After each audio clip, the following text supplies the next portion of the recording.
എന്താ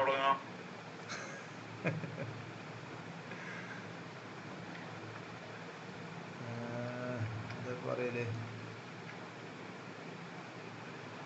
ഒരു കടല് പോലെ കിടക്കല്ലേ എവിടെ നിന്നും.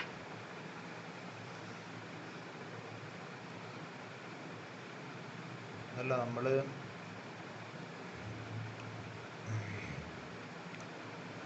അന്ന് എത്ര ഓതിയത്?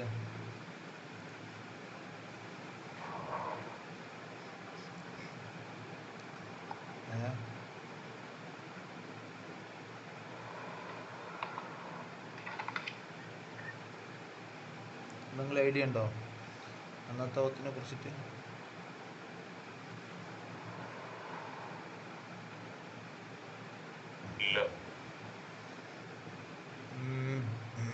ഇനി അന്ന് ഓതിയതാണെങ്കിലും കുഴപ്പമില്ല, ഒന്ന് ഡീറ്റെയിൽ ആയിട്ട് പഠിക്കാലോ. ഓക്കെ.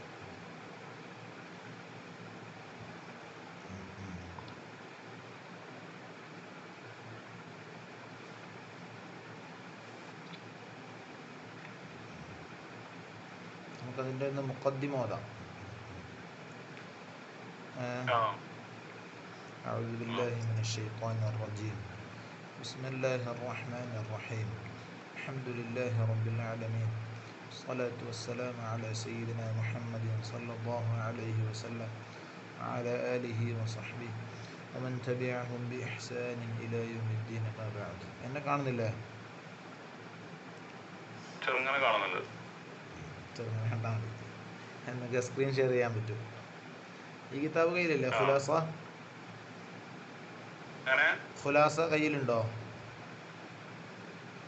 ഇല്ല. ഞാൻ അയച്ചേരട്ടെ.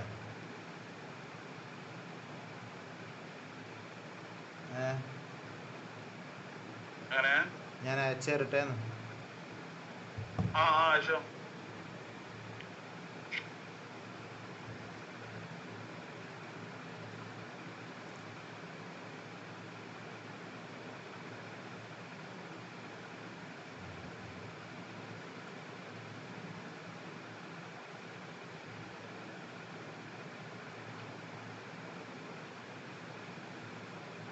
കിട്ടിയോ?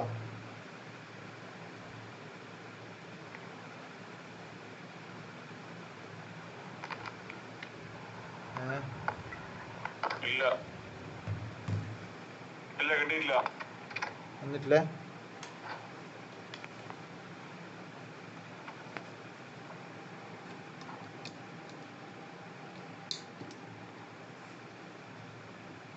ഒരു മിനിറ്റ് വരുന്നുണ്ടാവും. വാട്സപ്പില്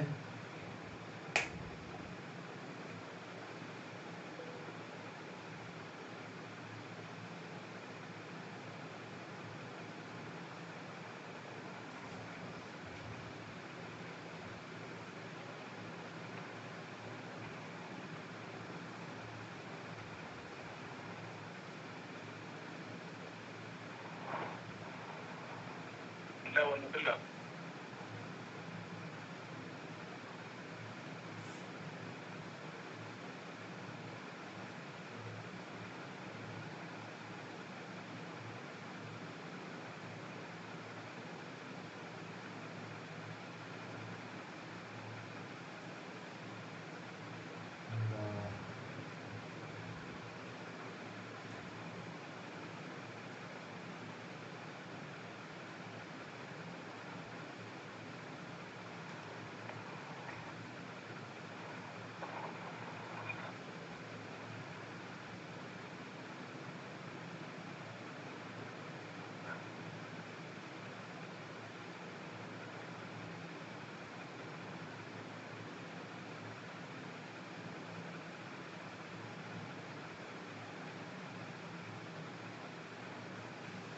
വന്നോ?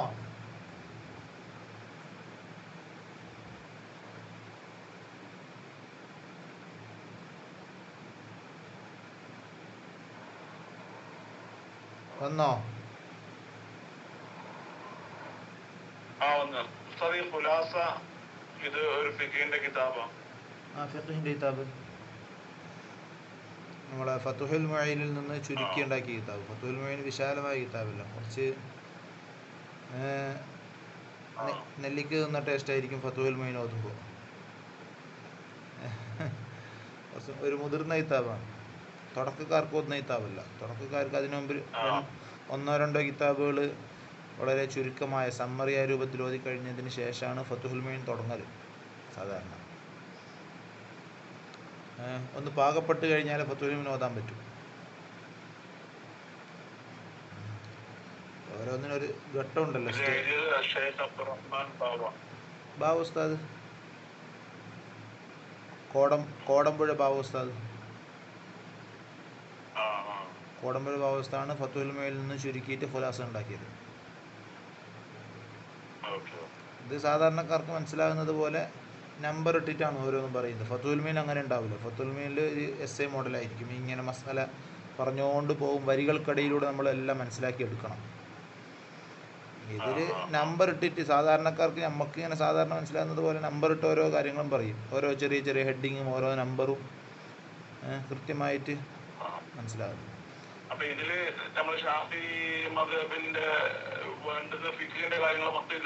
ഉണ്ട്. ഷാഫി മദ്ഹബിൻ്റെ പിന്നെ നമ്മൾ സാധാരണയായിട്ട് അറിഞ്ഞിരിക്കേണ്ട, നോർമലായിട്ട് കോമൺ ആയിട്ട് അറിഞ്ഞിരിക്കേണ്ട എല്ലാ കാര്യങ്ങളും ഇതിൽ ഉൾപ്പെടുത്തിയിട്ടുണ്ട്. അതുകൊണ്ട് എത്ര പേജുണ്ട്? 366 പേജില്ലേ? 360 പേജ്. കിതാബ് മാത്രം ഏകദേശം 350ഓളം പേജുണ്ട്. പിന്നെ അതിൻ്റെ ഇൻഡെക്സും കാര്യങ്ങളൊക്കെ ആയിട്ട് വരും.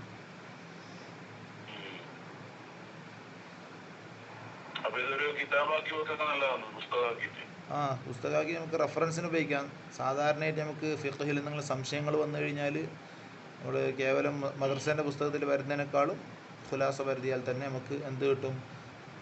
ഷാഫിഈ മദ്ഹബിലെ മുഅ്തമദായ മസ്അല എന്താണെന്ന് കിട്ടും. എന്ന് പറഞ്ഞാൽ ഫതുഹുൽ മൊയ്ൻ പറഞ്ഞ തുഹ്ഫയൊക്കെ പറയുന്ന മസ്അല എന്താണെന്ന് ഇത് നോക്കിയാൽ കിട്ടും.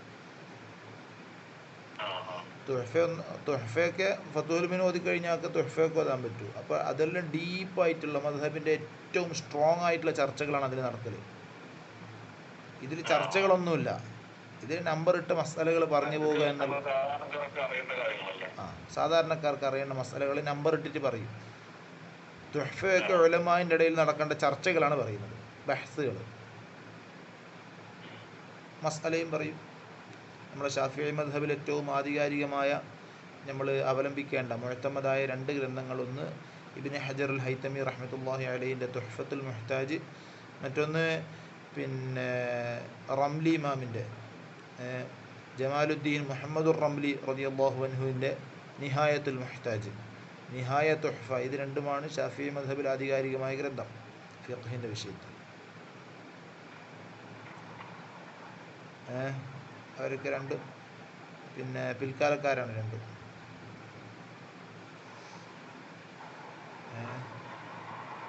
തുഹ്ഫ എന്നെല്ലാം കേട്ടിട്ടില്ലേ? നിഹായ എന്നെല്ലാം.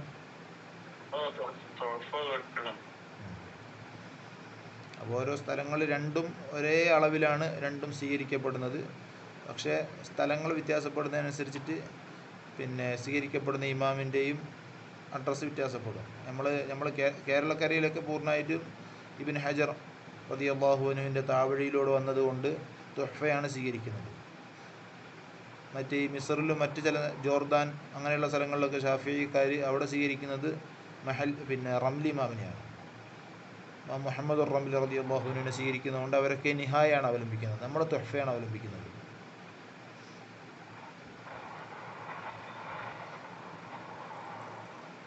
മനസ്സിലായോ?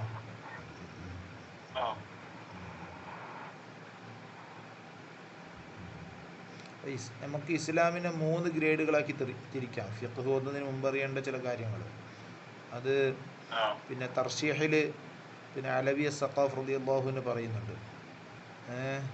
എന്താണ്? ഇസ്ലാമിനെ നമുക്ക് 3 സ്റ്റേജുകളാക്കിയിട്ട് 3 എസ്റ്റേറ്റുകളാക്കി തിരിക്കാം, 3 ഘട്ടങ്ങളാക്കി തിരിക്കാം. ഒന്നാമത്തേത് ഈമാന് കുഫ്ർ.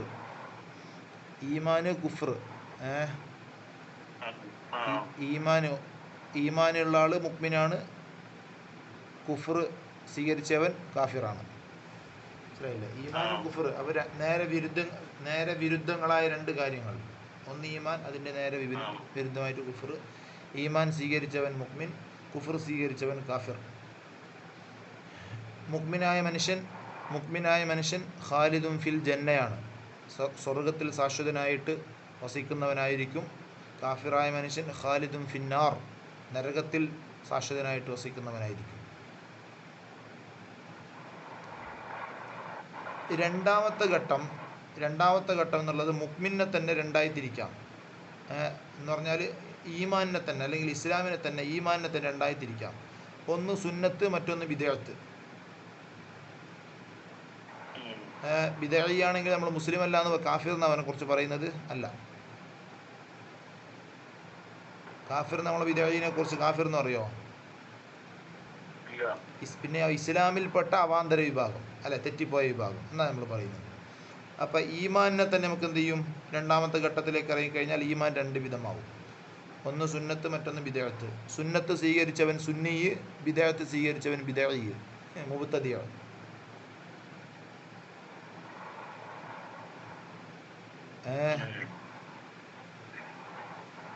പിന്നെയോ പൂർണ്ണമായും സുന്നത്ത് സ്വീകരിച്ചവൻ പിന്നെ എന്താണ്? നരകശിക്ഷയ്ക്ക് വിധേയമാകും. ശാശ്വതനായിട്ട് സ്വർഗത്തിലാണെങ്കിലും നരകശിക്ഷയ്ക്ക് വിധേയമാകും. അല്ല, പൂർണ്ണമായും സുന്നത്ത് സ്വീകരിച്ചവൻ പിന്നെ നരകശിക്ഷയ്ക്ക് വിധേയമാകില്ല.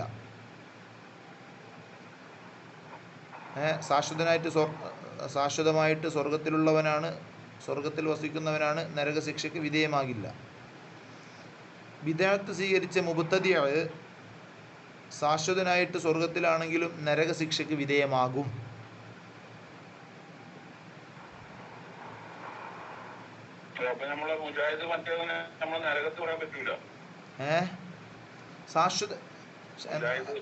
അവരെ കുറിച്ച് നമുക്ക് ശാശ്വതമായിട്ട് നരകത്തിൽ എന്ന് പറയാൻ പറ്റൂല. അവർ ചെയ്ത ആ ചെറ്റത്തരത്തിലേക്ക് തോന്നിയവാസത്തിനനുസരിച്ച് നരകത്തിലേക്ക് അവർ പ്രവേശിക്കും. കാരണം എന്താണ്? ഈമാൻ്റെ പ്രഭ നിലനിൽക്കുന്ന കാലത്തോളം, നമ്മൾ കുഫറിലേക്ക് എത്താത്ത കാലത്തോളം അവൻ ശാശ്വതനായിട്ട് സ്വർഗത്തിലാണ്. കാരണം കുഫറാണ് നമ്മളെന്ത് രേഖ, എന്തോ ഒരു രേഖ എന്ന് പറയുന്നില്ലേ, പിന്നെ അതിർത്തി, ഇസ്ലാമിൻ്റെ അതിർവരമ്പ് എന്നുള്ളത് കുഫറാണ്. സിൽവർ ലൈൻ എന്നുള്ളത് അത് ഭേദിച്ചു കഴിഞ്ഞാലോ ശാശ്വതനായിട്ട് നരകത്തിലായി. സിൽവർ ലൈൻ്റെ അകത്താണെങ്കിൽ ശാശ്വതനായിട്ട് സ്വർഗത്തിലാണ്. ശിക്ഷകൾ ചിലപ്പോൾ കിട്ടുമായിരിക്കും. മനസ്സിലായോ?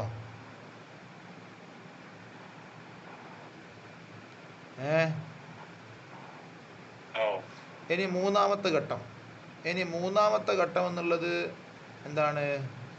ശർഈയായ വിധിവിലക്കുകൾ. ശർഈയായ വിധിവിലക്കുകളിൽ എന്തുണ്ട്? 4 മദ്ഹബുകളുണ്ട് അല്ലേ? മൂന്നാമത്തെ ഘട്ടം ശർഈയായ വിധിവിലക്കുകൾ. അതിൽ എന്താണ്? ഷാഫിഈയുണ്ട്, ഹനഫിയുണ്ട്, മാലിക്കിയുണ്ട്, ഹംബലിയുണ്ട്. എല്ലാം തുല്യമായ സ്ഥാനത്ത്.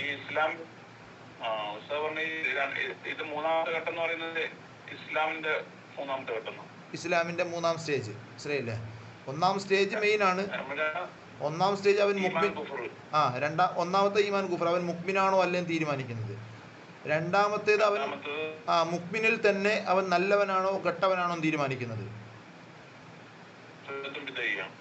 സുന്നത്തും ബിദ്അത്തും. മൂന്നാമത്തേതിൽ ആ നല്ലതിൽ തന്നെ അവൻ ഏത് മദ്ഹബുകാരനാണ്, ഏത് മദ്ഹബ് സ്വീകരിച്ചാലും ഒരേപോലെയുള്ളവനാണ്, ഏതും സ്വീകരിക്കാം. മൂന്നാമത്താണ് ശർഈയായ വിധിവിലക്കുകൾ. അതിൽ നമുക്ക് ഷാഫിഈയുണ്ട്, ഹംബലിയുണ്ട്, മാലിക്കിയുണ്ട്, ഹനഫിയുണ്ട്. ഏത് സ്വീകരിച്ചാലും അവൻ സ്വർഗത്തിലാണ്, ഏത് സ്വീകരിച്ചാലും അവൻ നരകശിക്ഷ ലഭിക്കുകയില്ല. അതാണ് നമ്മുടെ പോയിന്റ്. അവിടെയാണ്. ഏത് സ്വീകരിച്ചാലും അവൻ സ്വർഗത്തിൽ ശാശ്വതനായിരിക്കും, അതേപോലെ നരകശിക്ഷയ്ക്ക് തീരെ വിധേയമാവുകയുമില്ല.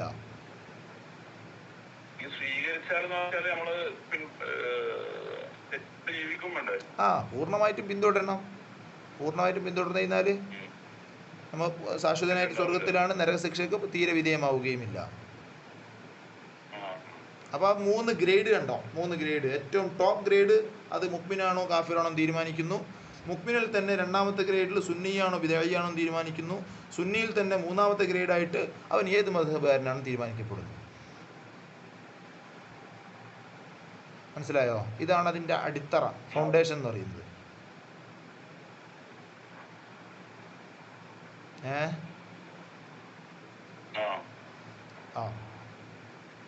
പിന്നെ നോക്ക്,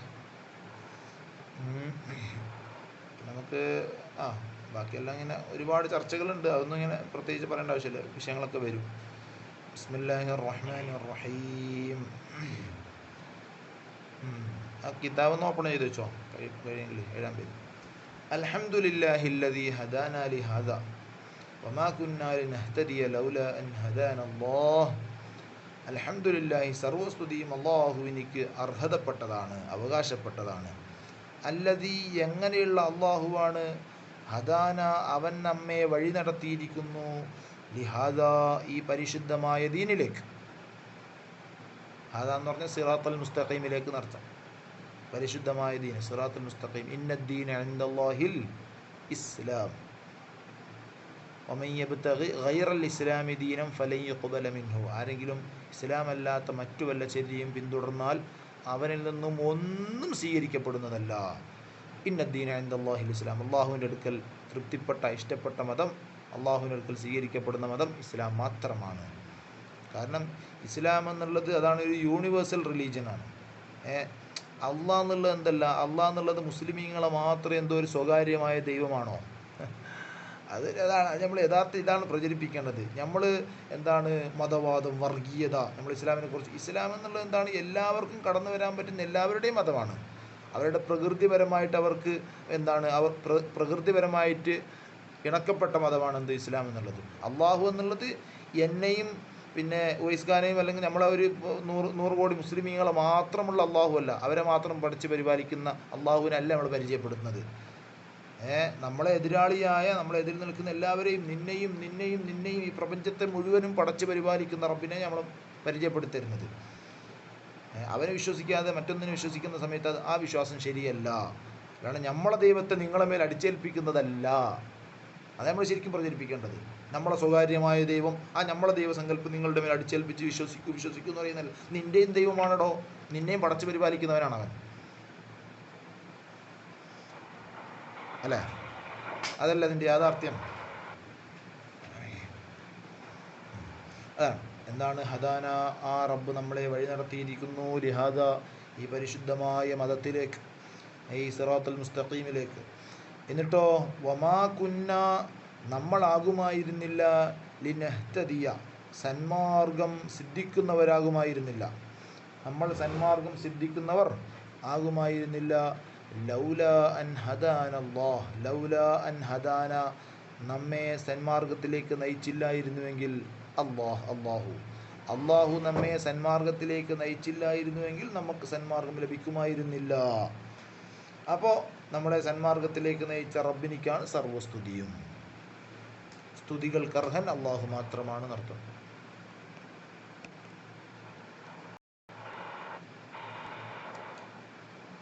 കർസർ കാണുന്നുണ്ടോ? കർസർ കാണുന്നുണ്ടോ ചോദിച്ച?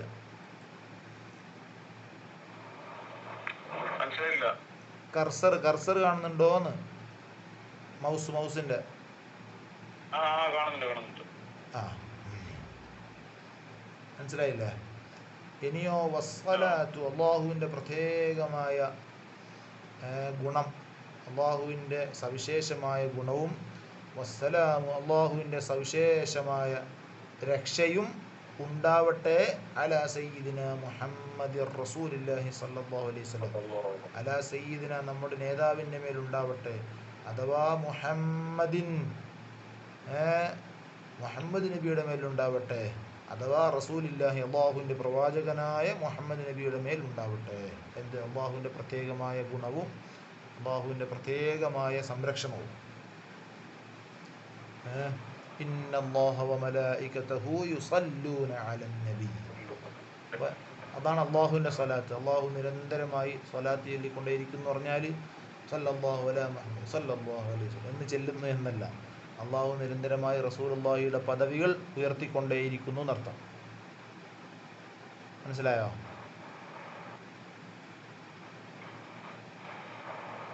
ഹലോ, കേൾക്കുന്നില്ലേ? എന്താ അവിടെ ഒരു ബ്ലറാകുന്നുണ്ടല്ലോ, അത് ആ,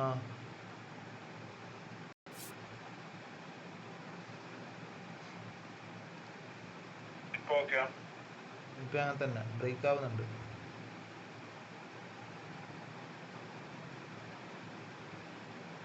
ആ ചെറിയ ഒരു ക്ലാരിറ്റി കുറവ് ചെറുങ്ങനുണ്ട്. പിന്നെ ഏതായാലും അതാണ് ഇന്നല്ലാഹു മലായിക എന്ത് ചെയ്യും സലാത്ത്, അള്ളാഹുവിൻ്റെ സലാത്ത് പറഞ്ഞാൽ അള്ളാഹു നിരന്തരമായി അർ റഹ്മത്തുൽ മഖറൂനത്തു ബിത്തഅദീം, അതാണ് അള്ളാഹുവിൻ്റെ സലാത്ത് പറഞ്ഞാൽ. അർ റഹ്മത്തുൽ മഖ്സൂസത്തു അൽ മഖറൂനത്തു ബിത്തഅദീം, ബഹുമാനത്തോട് ചേർന്ന് നിൽക്കുന്ന അനുഗ്രഹങ്ങൾ അള്ളാഹു ഇങ്ങനെ വർഷിച്ചുകൊണ്ടേയിരിക്കും. അതിനെക്കുറിച്ചാണ് എന്ത് പറയുന്നത്, അള്ളാഹുവിൻ്റെ സലാത്ത് പറയുന്നത്. മലക്കുകളുടെ സലാത്ത് എന്ന് പറഞ്ഞാൽ അവർ ഇസ്തിഗ്ഫാർ ചൊല്ലലാണ്. മലക്കുകളുടെ സ്വലാത്ത് ഇസ്തിഗ്ഫാർ ചൊല്ലിക്കൊണ്ടേയിരിക്കലാണ്. നമ്മുടെ സ്വലാത്ത് എന്ന് പറഞ്ഞാൽ ദുആ ആണ്. ഓരോരുത്തർക്കും ഓരോ സ്വലാത്താണ്. അള്ളാഹുവിൻ്റെ സ്വലാത്ത് ഒന്നാണ്, മലക്കുകളുടെ സ്വലാത്ത് മറ്റൊന്നാണ്, മനുഷ്യരുടെ സ്വലാത്ത് മറ്റൊന്നാണ്. മനസ്സിലായില്ല? അതേപോലെ വഅല ആലിഹി റസൂലുള്ളാഹിയുടെ മുഅ്മിനീങ്ങളായ കുടുംബങ്ങളുടെ മേലും അള്ളാഹുവിൻ്റെ സ്വലാത്തും സലാമും ഉണ്ടാവട്ടെ. വസഹ്ബിഹി റസൂലുള്ളാഹിയുടെ നക്ഷത്രതുല്യരായ അനുചരന്മാരുടെ മേലും അള്ളാഹുവിൻ്റെ സ്വലാത്തും സലാമും ഉണ്ടാവട്ടെ. എങ്ങനെയുള്ള അനുചരന്മാരാണ്? അൽ ഫായിസീൻ, വിജയിച്ചവരായ അനുചരന്മാർ. ബിരിദല്ലാഹ്, അള്ളാഹുവിൻ്റെ തൃപ്തി കൊണ്ട് വിജയിച്ചവരായ, അള്ളാഹുവിൻ്റെ തൃപ്തിയാണ് നമുക്ക് കിട്ടേണ്ടത്, ആ തൃപ്തി കൊണ്ട് വിജയിച്ചവരായ റസൂലുള്ളാഹിയുടെ അനുചരന്മാർ. അതുകൊണ്ടാണ് എന്ത് പറഞ്ഞത്, والسابقون الأولون من المهاجرين والأنصار والذين اتبعوهم بإحسان رضي الله عنهم ورضوا عنه.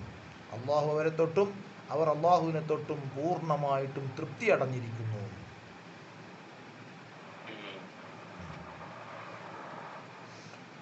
ഇനിയോ അമ്മാ ബഅദു, ഇനി പറഞ്ഞ കാര്യങ്ങൾക്ക് ശേഷം ഫഅലം, മോനെ നീ അറിയണം, അന്നല്ലാഹ, തീർച്ചയായും അല്ലാഹു സുബ്ഹാനഹു വ തആല, ഖലഖന, അവൻ നമ്മെ സൃഷ്ടിച്ച് സംവിധാനിച്ചിരിക്കുന്നു, ഫി അഹ്സനി തഖ്വീം.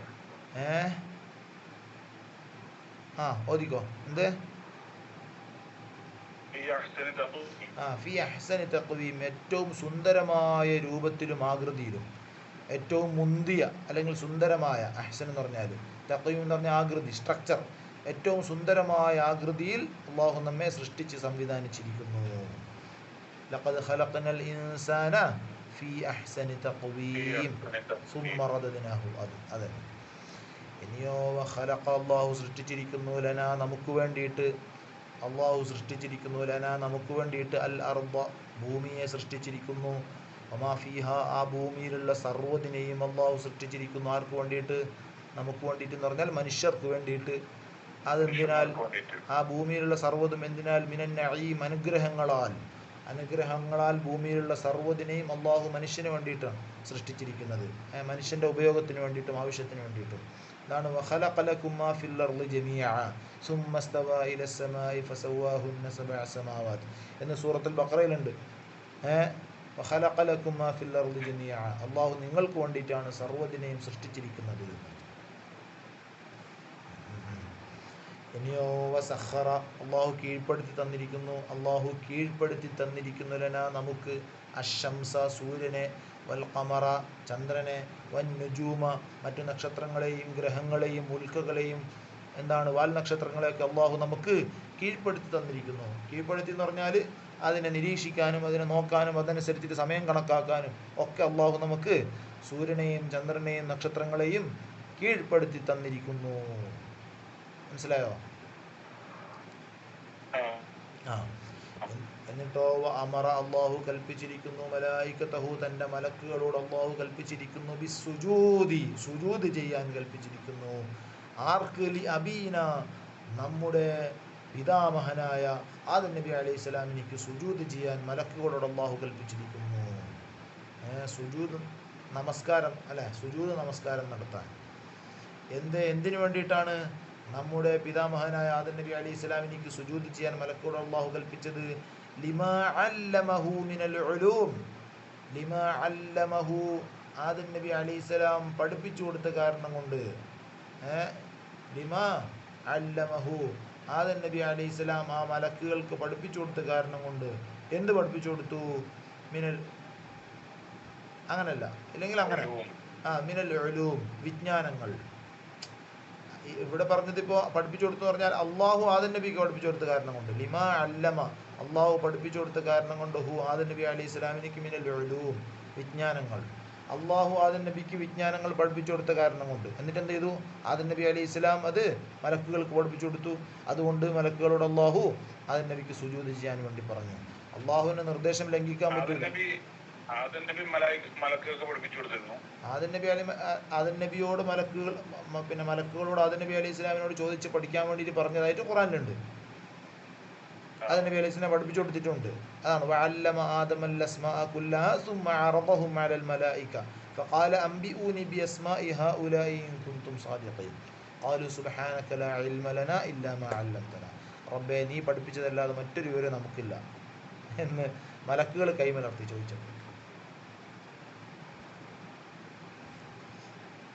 എന്നിട്ടോ സുമ്മ അമറന, പിന്നെ അള്ളാഹു നമ്മോട് കൽപ്പിച്ചിരിക്കുന്നു ബിത്തഖ്വ, തഖ്വ കൊണ്ട് കൽപ്പിച്ചിരിക്കുന്നു. തഖ്വ മുറുകെ പിടിക്കാൻ കൽപ്പിച്ചിരിക്കുന്നു. അല്ലേ? തഖ്വ മുറുകെ പിടിക്കാൻ കൽപ്പിച്ചിരിക്കുന്നു. അതേപോലെ വൽ മൗതി അലൽ ഇസ്ലാം, മുസ്ലിമായിട്ട് മരിക്കാനും കൽപ്പിച്ചിരിക്കുന്നു. തഖ്വ മുറുകെ പിടിക്കാനും മുസ്ലിമായിട്ട് മരിക്കാനും കൽപ്പിച്ചിരിക്കുന്നു. മനസ്സിലായില്ല? അതാണ് യാ അയ്യുഹല്ലദീന ആമനു ഇത്തഖുല്ലാഹ വലാ തമൂതുന്ന ഇല്ലാ വഅൻതും മുസ്ലിമൂൻ. യാ അയ്യുഹല്ലദീന ആമനു ഇത്തഖുല്ലാഹ ഹഖ്ക തുഖാതി വലാ തമൂതുന്ന ഇല്ലാ വഅൻതും മുസ്ലിമൂൻ. അപ്പോൾ അള്ളാഹു എല്ലാം ഖുർആനിന്റെ അടിസ്ഥാനത്തിലാണ് ഇത് ഓരോന്നും കൊടുക്കുന്നത്. നമ്മളിപ്പോൾ എല്ലാത്തിനും ആയത്ത് ഓതിയില്ലേ? അപ്പോൾ തഖ്വ കൊണ്ട് കൽപ്പിക്കുകയും പിന്നെ മുസ്ലിമായി മരിക്കാൻ വേണ്ടിയിട്ട് നിർദ്ദേശിക്കുകയും ചെയ്തിട്ടുണ്ട്. എന്താണ് എന്ത് പറയുന്നത്? യാ അയ്യുഹല്ലദീന ആമനു ഇത്തഖുല്ലാഹ ഹഖ്ക തുഖാതി വലാ തമൂതുന്ന ഇല്ലാ വഅൻതും മുസ്ലിമൂൻ. ഓ സത്യവിശ്വാസികളെ, ഇത്തഖുല്ലാഹ, നിങ്ങൾ അല്ലാഹുവിനെ സൂക്ഷിക്കണം. ഹഖ്ക തുഖാതിഹി, യഥാർത്ഥ രൂപത്തിൽ ശരിയായ വിധത്തിൽ നിങ്ങൾ അല്ലാഹുവിനെ സൂക്ഷിക്കണം. വലാ തമൂതുന്ന, നിങ്ങൾ മരിച്ചു പോകരുത്. ഇല്ലാ വഅൻതും മുസ്ലിമൂൻ, മുസ്ലിമീങ്ങളായിട്ടല്ലാതെ നിങ്ങൾ മരിച്ചു പോകരുത്. മുസ്ലിമീങ്ങളായിട്ടല്ലാതെ നിങ്ങൾ മരണപ്പെട്ടു പോകരുത് എന്നും കൂടെ അള്ളാഹു എന്ത് ചെയ്യുന്നുണ്ട്? നിർദ്ദേശം കൊടുക്കുന്നുണ്ട് എന്നർത്ഥം.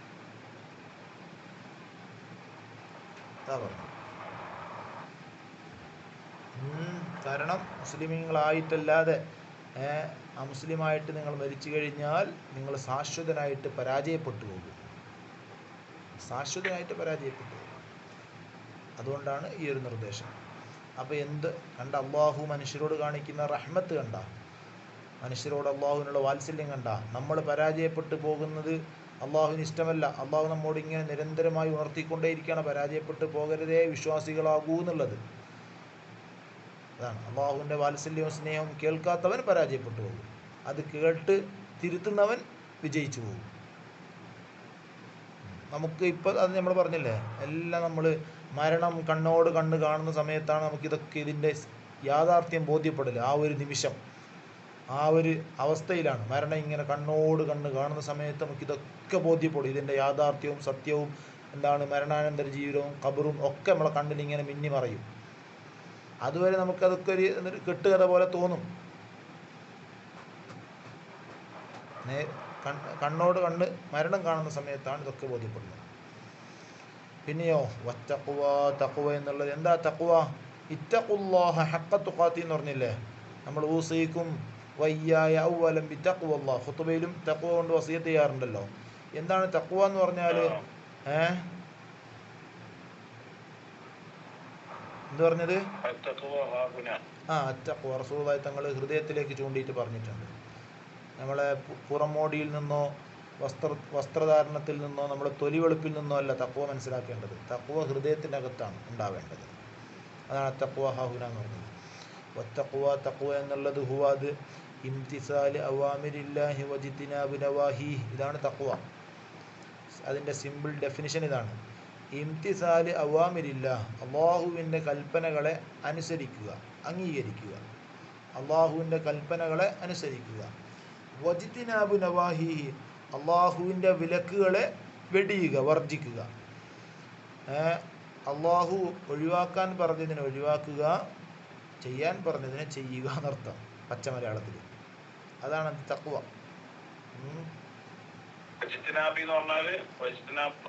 വജിത്തിനാബ് എന്ന് പറഞ്ഞാൽ ഒഴിവാക്കുക, വർജിക്കുക. നവാഹിഹി, അള്ളാഹുവിൻ്റെ വിലക്കുകളെ വർജിക്കുക, കൽപ്പനകളെ അനുസരിക്കുക.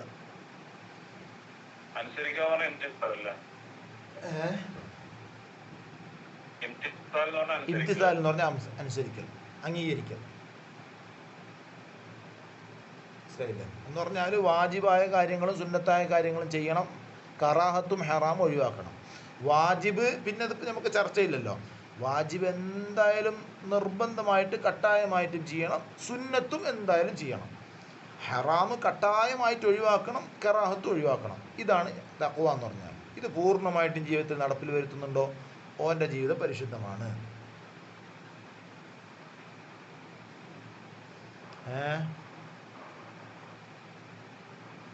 അപ്പോൾ നമുക്ക് ഇനി മനസ്സിലാവേണ്ട എന്താണ്, ഇവിടെ തഖ്വയെ കുറിച്ച് പറഞ്ഞ എന്താ, ഇത് എന്താണ്, ഒരു കാര്യം സൂചിപ്പിക്കാനുള്ള ഒരു തുടക്കമാണ്, ഒരു കാര്യത്തിലേക്ക് എത്തിപ്പെടാനുള്ള ഒരു പാലാണിത്.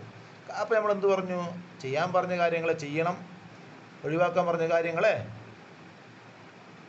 ഒഴിവാക്കണം. അപ്പോൾ എന്തൊക്കെയാണ് ചെയ്യാൻ പറഞ്ഞത്, എന്തൊക്കെയാണ് ഒഴിവാക്കാൻ പറഞ്ഞത്, അത് മനസ്സിലാവേണ്ട ആദ്യം. എന്നാലും മുത്തഖയാവും. ഭയങ്കര ബ്ലറാകുന്നുണ്ട് കേട്ടാ.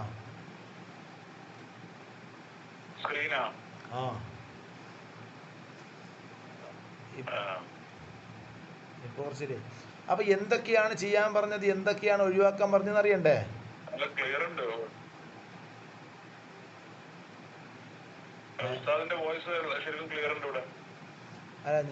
നിങ്ങളത് ബ്ലറാകുന്നുണ്ട് പറഞ്ഞത്.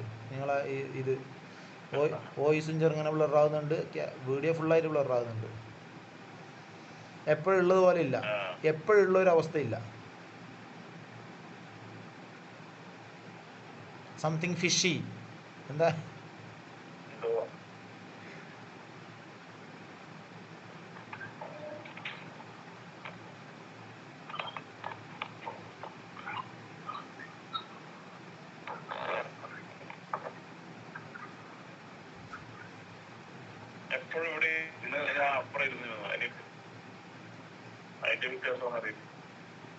മനസ്സിലായിട്ടില്ല.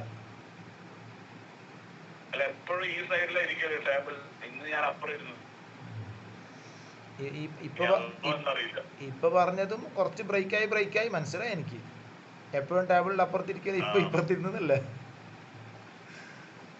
എന്നിട്ടും ബ്രേക്ക് ആകുന്നുണ്ട് കുറച്ച്.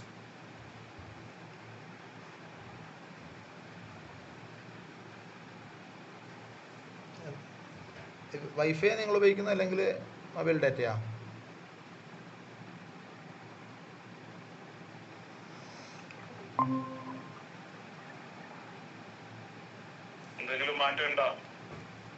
വോയിസിൽ മാറ്റമുണ്ട്. മാറ്റമുണ്ട്. വീഡിയോയിൽ മാറ്റമില്ല, ബ്ലർ തന്നെ.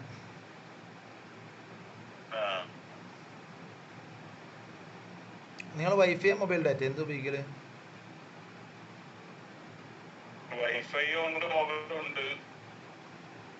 രണ്ടും പ്രശ്നമാ.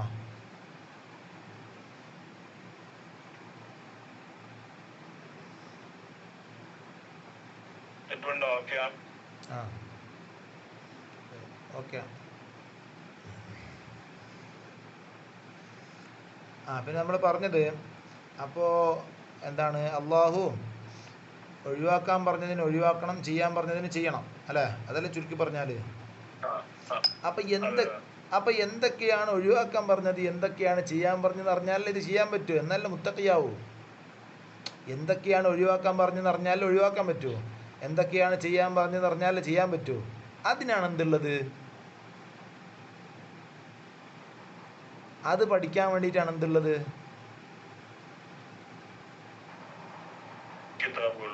കിതാബല്ല, ഫിഖ് എന്ന ശാഖ, ഫിഖ് എന്ന വിജ്ഞാന, കർമ്മശാസ്ത്രം എന്ന വിജ്ഞാന ശാഖകൾ അതിനു വേണ്ടിയിട്ടാണ്. മുത്തഖിയാവണമെങ്കിൽ എന്ത് വേണം, ചെയ്യാൻ പറഞ്ഞതിന് ചെയ്യാൻ പറ്റണം, ഒഴിവാക്കാൻ പറഞ്ഞതിന് ഒഴിവാക്കാൻ പറ്റണം. അപ്പോൾ എന്തൊക്കെയാണ് ചെയ്യേണ്ടത്, എന്തൊക്കെയാണ് ഒഴിവാക്കേണ്ടത് ആര് പറഞ്ഞു തരും? ഫിഖ് പറഞ്ഞു തരും. അതിന് വേണ്ടിയിട്ടാണ് ഫിഖ് പഠിക്കുന്നത്, കർമ്മശാസ്ത്രം പഠിക്കുന്നത്. മനസ്സിലായില്ല? അതാണ് നോക്കിവിടെ. എന്നാലൊരു റാഹത്തില്ലായ്മ ഉണ്ട് കേട്ടാ, എന്തോ ഒരു സൗണ്ടൊന്നും ക്ലിയർ ആവാതെ. പിന്നെ ഇവിടെ കണ്ടില്ലേ, കർസർ കണ്ടാ? ഇനിയോ വല്ലിംതിസാലു അനുസരിക്കലും, വല്ലിജിത്തിനാബ് ഒഴിവാക്കലും, ഇംതിസാലു അനുസരിക്കലും വല്ലിജിത്തനാബ് ഒഴിവാക്കലും ലായസ്തതിബാനി അത് ഉണ്ടാവുകയില്ല, അത് ഉണ്ടാവുകയില്ല ഇല്ലാ ബിമഅരിഫത്തിൽ അഹ്കാമി ശർഇയ്യ ശർഇയ്യായ വിധിവിലക്കുകൾ അറിയൽ കൊണ്ടല്ലാതെ ഉണ്ടാവുകയില്ല. ശർഇയ്യായ വിധിവിലക്കുകൾ ഫിഖ്ഹ് അറിയൽ കൊണ്ടല്ലാതെ ഉണ്ടാവുകയില്ല. അതാണ് അഹ്കാമു ശർഇയ്യ എന്നത്. ഫിഖ്ഹ് കർമ്മശാസ്ത്രം അറിയൽ കൊണ്ടല്ലാതെ ഉണ്ടാവുകയില്ല. ഇനിയോ വലിയ ഇൽമു ശർഇയ്യായ വിധിവിലക്ക് അറിയൽ കൊണ്ടല്ലാതെ ഉണ്ടാവുകയില്ല. ഇനിയോ വലിയ ഇൽമു അറിവ് ബിൽ അഹ്കാമി ശർഇയ്യ ശർഇയ്യായ വിധിവിലക്കുകൾ കൊണ്ടുള്ള അറിവ് അല്ല അമലിയ ജീവിതത്തിൽ പകർത്തേണ്ട കർമ്മപരമായിട്ട് പ്രവർത്തിക്കേണ്ട ശർഇയ്യായ വിധിവിലക്കുകളെ കുറിച്ചുള്ള അറിവാണ് ഹുവൽ ഫിഖ്ഹു. അതിനെക്കുറിച്ചാണ് ഫിഖ്ഹ് എന്ന് പറയുന്നത്. ശരിയല്ലേ? ശർഇയ്യായ വിധിവിലക്കുകൾ നമുക്ക് കുറേ ഉണ്ട്. ശർഇയ്യായ വിധിവിലക്കുകൾ അഖീദയോ എന്താണ് ശർഇയ്യായ വിധിവിലക്കാണ്. പക്ഷെ അതെന്തല്ല, അമലിയ അല്ല, പിന്നെ അത് ഖൽബിയാണ്. ഖൽബിലുള്ള ശർഇയ്യായ വിധിവിലക്കാണ് എന്ത്? അഖീദ, വിശ്വാസം. അമലിലുള്ള പ്രവർത്തനത്തിലുള്ള ശർഇയ്യായ വിധിവിലക്കാണ് എന്ത്? ഫിഖ്ഹ്. മനസ്സിലായില്ലേ? ഒന്ന് ഇസ്ലാമാണ്, മറ്റൊന്ന് ഈമാനാണ്. മനസ്സിൻ്റെ ഉള്ളിലുള്ള ശർഇയ്യായ വിധിവിലക്ക് ഈമാനാണ്. പിന്നെയോ കർമ്മം കൊണ്ട് ചെയ്യുന്ന ശർഇയ്യായ വിധിവിലക്ക് ഇസ്ലാമാണ്.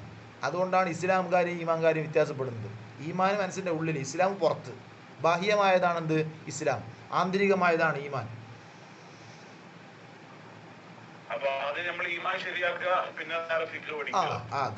ആദ്യം ഈമാൻ ശരിയാക്കണം. ആദ്യം വിശ്വാസത്തിലേക്ക് എത്തിപ്പെടുക, വിശ്വാസം റെഡിയാക്കുക, പിന്നെ ഇസ്ലാം, മുസ്ലിം ആവുക. ആദ്യം മുഅ്മിനാവുക, പിന്നെ മുസ്ലിം ആവുക. മുഅ്മിനാവാണ്ട് മുസ്ലിം ആവാൻ പറ്റൂല എന്നർത്ഥം.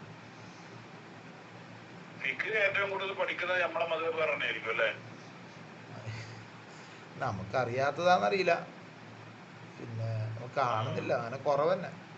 ഫിഖ്ഹിന് കൂടുതൽ പ്രാധാന്യം കൊടുക്കുന്നത് കാണുന്നത് കുറവ് തന്നെയല്ല. ഫിഖ്ഹിന് കൂടുതൽ പ്രാധാന്യം കൊടുക്കാതെ ഹദീസിന് പ്രാധാന്യം കൊടുക്കുന്ന കുറേ ടീമുകളുണ്ട്. ഹദീസ് നോക്കിയിട്ട് കണ്ടെത്തുക, ഹദീസ് നോക്കിയിട്ട് അമൽ ചെയ്യുക, അതെല്ലാം ഭയങ്കര വിഡ്ഢിത്തരമാണ്. ഹദീസ് നമുക്ക് എത്ര ഹദീസ് ഉണ്ട്? ഇന്ന് നമ്മൾ പരതിയാൽ മഷീട്ട് നോക്കിയാൽ കിട്ടും 1,00,000 ഹദീസ്. അഹ്മദ് ബിൻ ഹംബൽ റളിയല്ലാഹു അൻഹു 10,00,000 ഹദീസ് അറിയായിരുന്നു. സഹീഹായ 5,00,000 ഹദീസ് അറിയായിരുന്നു. അപ്പോൾ ഇന്ന് മഷീട്ട് എല്ലാ ഹദീസ് നോക്കിയാൽ തന്നെ 1,00,000 കിട്ടൂല. അപ്പോൾ എത്രയോ ഹദീസുകൾ കാലഹരണപ്പെട്ടു പോയിട്ടുണ്ട്, പാരമ്പര്യമായിട്ട് നഷ്ടപ്പെട്ടു പോയിട്ടുണ്ട്. നമ്മൾ പള്ളിയിലൊക്കെ പോയിട്ട് നിസ്കരിക്കുമ്പോൾ ഇവിടുന്ന് ഒരു കേരളക്കാരൻ നിസ്കരിക്കുമ്പോൾ ശരിക്കും നമുക്ക് മനസ്സിലാവും. നമ്മളെ ഫിഖ്ഹ് അനുസരിച്ച് നിസ്കരിക്കുക അല്ലേ? സുജൂദിൽ കാല് വെക്കുന്നതും മറ്റേതും അതില്ലല്ലോ. മറ്റവർ നിസ്കരിക്കുമ്പോൾ ഒന്നും അങ്ങനെ ഇങ്ങനെ നിസ്കരിക്കും അല്ലേ? ഒരു തലയും വല്ല സൗദികൾ നിസ്കരിക്കുമ്പോൾ പിന്നെ ഒന്നുമില്ല. അവര് പിന്നെ അവരതാ പറഞ്ഞത്, അവർക്ക് വിശ്വാസപരമായിട്ട് ഭയങ്കര ഇതായിരിക്കും. മീൻസ് ഈമാനില്ലേ, നല്ല ഉറച്ച മുഅ്മിനാണ്. കറക്റ്റ് സമയം നിസ്കാരം. മറ്റേത് നമ്മളെ കേരളക്കാരെ ഇപ്പൊ നിസ്കാരം ലേറ്റ് ആയിരിക്കും, പക്ഷെ നിസ്കരിക്കുമ്പോ ഒരു പക്ക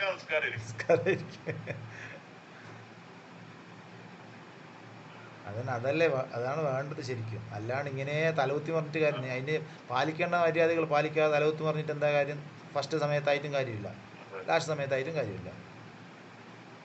അവർ അതന്നെ, അവർക്ക് എന്താ ഉള്ളത്? അല്ലദീന യുഅ്മിനൂന ബിൽ ഗൈബി വയുഖീമൂന സ്വലാ. നിസ്കാരം നിർവഹിക്കുക എന്നുള്ളതാണ് മെയിൻ. എങ്ങനെ നിർവഹിക്കുന്നത് നമുക്ക് വിഷയമല്ല, നിർവഹിച്ചാൽ. പിന്നെ നമുക്ക് അവരെ മദ്ഹബ് ചിലപ്പോൾ ഹംബലി മദ്ഹബൊക്കെ ആയിരിക്കാം, ഇല്ലല്ലോ കഥയൊന്നും അറിയില്ല, കാല് വെക്കണോ വേണ്ടേ, അതിൻ്റെ നമുക്ക് മസാലകളൊന്നും അറിയില്ലല്ലോ. അങ്ങനെ വ്യാപകമായിട്ട് ഷാഫിഈ ഫിഖ്ഹ് ഇങ്ങനെ വ്യാപകമായിട്ട് പഠിപ്പിക്കപ്പെടുന്നത് പോലെ മറ്റു മദ്ഹബുകളിൽ പഠിപ്പിക്കപ്പെടുന്നില്ല. നിങ്ങൾ പറഞ്ഞത് ശരിയാണ് തോന്നുന്നു. അങ്ങനെ എല്ലായിടത്തും എവിടെ നോക്കിയാലും കാരണം നമ്മള് മക്കത്തെല്ലാം പോയാല് ഈ ഷാഫി മദ്ഹബ്, ഈ മലേഷ്യക്കാർ, ഇന്തോനേഷ്യക്കാർ, അവരൊക്കെ കണ്ടറിയാം അവരെ നിസ്കാരവും തലക്കെട്ടും. ഷാഫി മദ്ഹബ് അവരൊക്കെ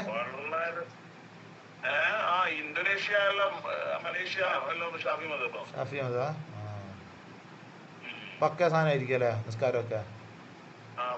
ഞാൻ ആദ്യമായിട്ട് നമ്മള് വിദേശ രാജ്യത്ത് ഇങ്ങനെ കറങ്ങുമ്പോ ആദ്യം മലേഷ്യ പോയാലാണ് സുബഹിക്ക് കുനൂത്ത് കിട്ടിയത്.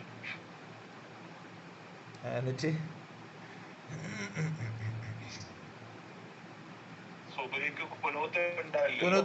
കുനൂത്ത് ഹനഫി മദ്ഹബിൽ ഉണ്ടാവില്ലല്ലോ, ഷാഫി മദ്ഹബിൽ കിട്ടിയല്ലേ? എവിടെ? മലേഷ്യയിലെ പോയപ്പോ? മലേഷ്യയിൽ നമ്മളെ അൻവർ ഇബ്രാഹിം ഉസ്താദിന്റെ അടുത്താണ്. അൻവർ ഇബ്രാഹിം ഉസ്താദിന് ഭയങ്കര കാര്യമാണ്. അതിന് ഉസ്താദിന് ഭയങ്കര കാര്യം. അടുത്ത പ്രധാനമന്ത്രിയാണല്ലോ അയാൾ, അൻവർ ഇബ്രാഹിം. അയാൾ കേവലം ഒരു പ്രധാനമന്ത്രി എന്നതിന് പുറമെ പിന്നെ എന്താണ് ഭൗതികന്മാർക്കിടയിൽ ഇൻ്റർനാഷണൽ ലെവലിൽ അയാൾ അറിയപ്പെടുന്ന ഒരു ഇൻ്റലക്ച്വൽ എന്ന നിലക്കാണ്, ഒരു ബുദ്ധിജീവി എന്ന നിലക്ക് അറിയപ്പെടുന്നത് ശരിക്കും. ഇൻ്റർനാഷണൽ പൊളിറ്റിക്സിൽ അയാൾ അറിയപ്പെടുന്ന ഒരു ബുദ്ധിജീവി, ഇൻ്റലക്ച്വൽ, പൊളിറ്റിക്കൽ ഇൻ്റലക്ച്വൽ എന്ന് അറിയപ്പെടുന്നത്. നല്ല കഴിവുള്ള നല്ലെന്തോ ഒരു ഹോൾഡ് ഉണ്ട് കേട്ടോ. ചില ആൾക്കാർ പറയുന്നത് എന്തോ അയാൾ ഭരണത്തിന് കാരണം തന്നെ എന്തോ പറയുന്നത് കേട്ടിരുന്നു. അൻവർ ഇബ്രാഹിം അങ്ങനെ പൊട്ടിപ്പാളിച്ചായി ജയിലിലൊക്കെ ഉണ്ടായിരുന്നല്ലോ. മുമ്പത്തെ മഹാദീർ മുഹമ്മദ് പിടിച്ച് ജയിലിലാക്കിയിട്ടുണ്ടായി. ആ സമയത്ത് ഷെയ്ഖിനെ കാണാൻ ഇങ്ങനെ വന്ന് കോഴിക്കോട് വന്നു, ഉസ്താദിനെ കണ്ട് ഉസ്താദ് ആശീർവാദമൊക്കെ നൽകി അങ്ങനെ പോയി. അടുത്ത ഇലക്ഷൻ നടന്നു. അടുത്ത ഇലക്ഷനിൽ മഹാദീർ മുഹമ്മദ് പൊട്ടി പാളീസായി, ഇയാൾ ജയിച്ച്. മഹാദീർ മുഹമ്മദ് ഭയങ്കര ശക്തനാണ്.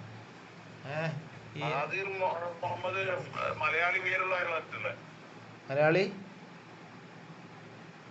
കേരളത്തിന്റെ എന്തോ പേരുണ്ടെന്ന് തോന്നുന്നു. പേരുണ്ട്.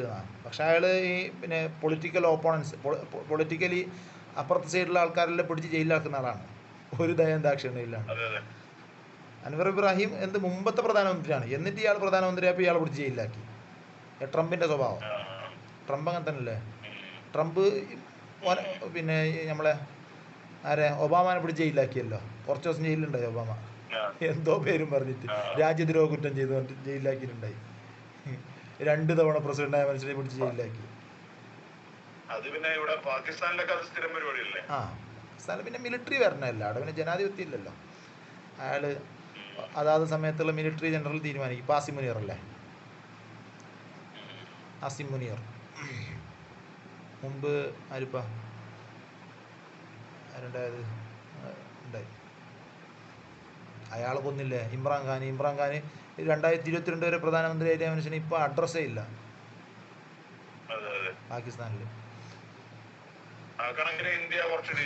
കുറച്ച് ഡീസൻറ്റ് എന്ന് പറഞ്ഞാൽ പൊളിറ്റിക്കലി ജനാധിപത്യ ക്രമത്തെ അട്ടിമറിക്കാൻ ശ്രമം നടത്തുന്നുണ്ടെങ്കിലും തെരഞ്ഞെടുപ്പ് കൃത്യമായി നടക്കുന്നുണ്ട്, തെരഞ്ഞെടുപ്പ് വിജയങ്ങളൊക്കെ വരുന്നുണ്ട്. പിന്നെ ഒരു പട്ടാള ഭരണം അങ്ങനത്തെ ഒന്നും ഇല്ലല്ലോ ഇന്ത്യയിൽ. തെരഞ്ഞെടുപ്പ് റിസൾട്ട് പ്രഖ്യാപിച്ചു കഴിഞ്ഞാൽ അത് അംഗീകരിക്കുന്നുണ്ട്. ആ റിസൾട്ടിനെ മാറ്റാനുള്ള കളി കളിക്കുന്നല്ലാണ്ട് ഇലക്ഷൻ കമ്മീഷൻ റിസൾട്ട് പ്രഖ്യാപിച്ചു കഴിഞ്ഞാൽ ജനങ്ങൾ അംഗീകരിക്കുന്നുണ്ട് അല്ലേ, അതിന് പ്രശ്നമൊന്നുമില്ല.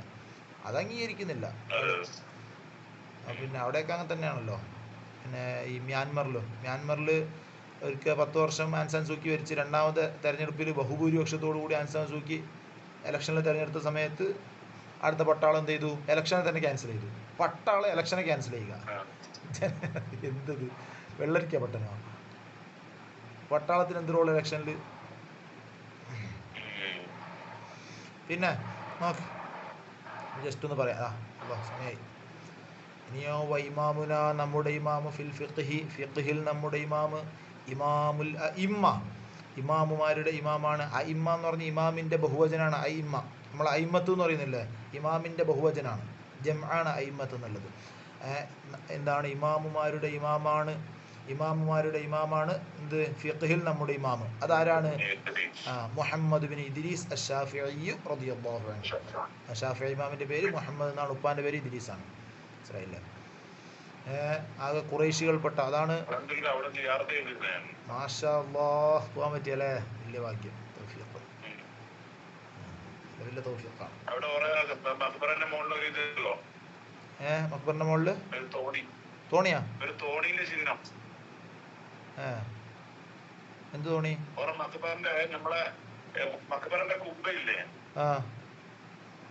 കുബ്ബന്റെ മുകളില് നമ്മളെ നാട്ടിലൊക്കെ ഒരു ചന്ദ്രക്കര ഉണ്ടാവില്ലേ? ചന്ദ്രക്കര ഉണ്ട്. അതന്നെ, ഇത് നക്ഷത്രം. ഒരു തോണിന്റെ ചിഹ്നാണ്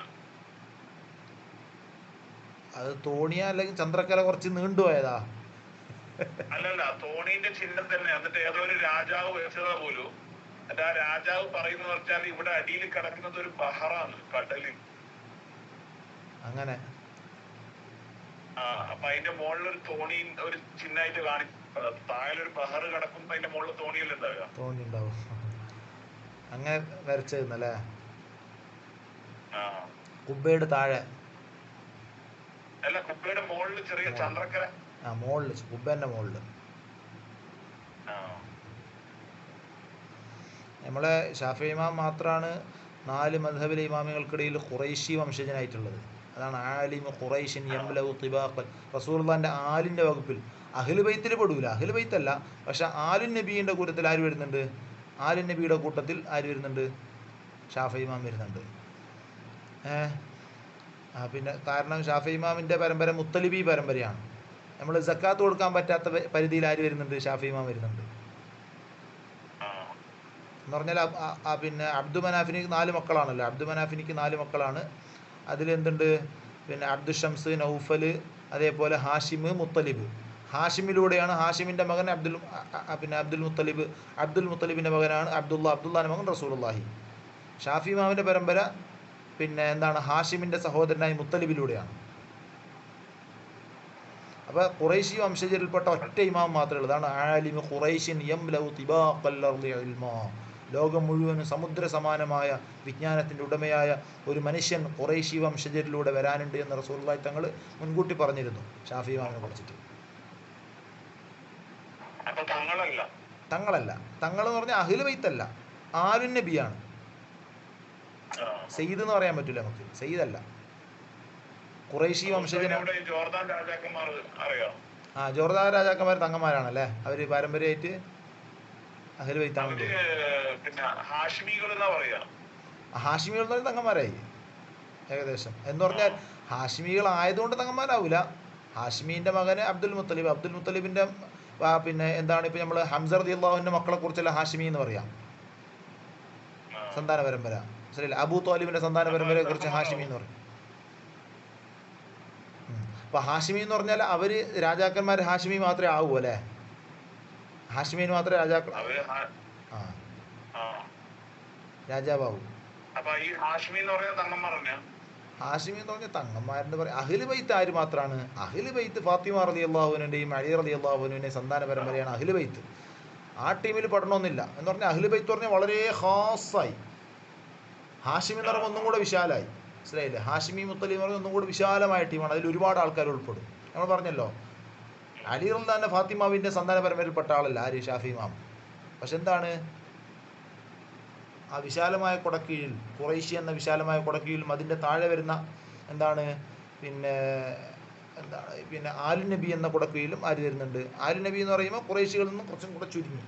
അബ്ദു മനാഫിൻ്റെ 4 മക്കളിൽ നിന്ന് 2 മക്കളെ സന്താന പരമ്പരയെ കുറിച്ചൊക്കെ ആലുൻ നബി എന്ന് പറയാം.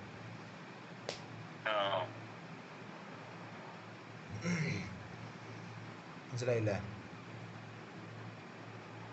അഹ്ലു ബൈത്ത് പറയുമ്പോൾ ചുരുങ്ങി നല്ലോണം ചുരുങ്ങിയല്ലോ. ആരെ?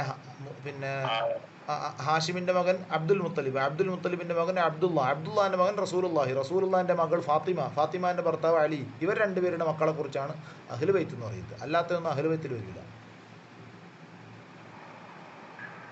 അതാണ് സൂറത്തുൽ അഹ്സാബിൽ പറഞ്ഞത്, ഇന്നമാ യുരീദുല്ലാഹു ലിയുദ്ഹിബ അൻകും അർരിജ്സ അഹ്ലൽ ബൈത്ത് വയുതഹിറക്കും തത്ഹീറാ.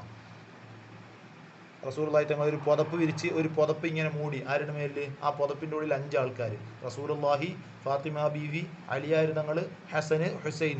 ആ 5 ആളുകൾ ഒരു പുതപ്പിൽ കൂടിയിട്ട് ഇവരാണ് എൻ്റെ അഹ്ലു ബൈത്ത് എന്ന് പറഞ്ഞു റസൂലുള്ളാഹി.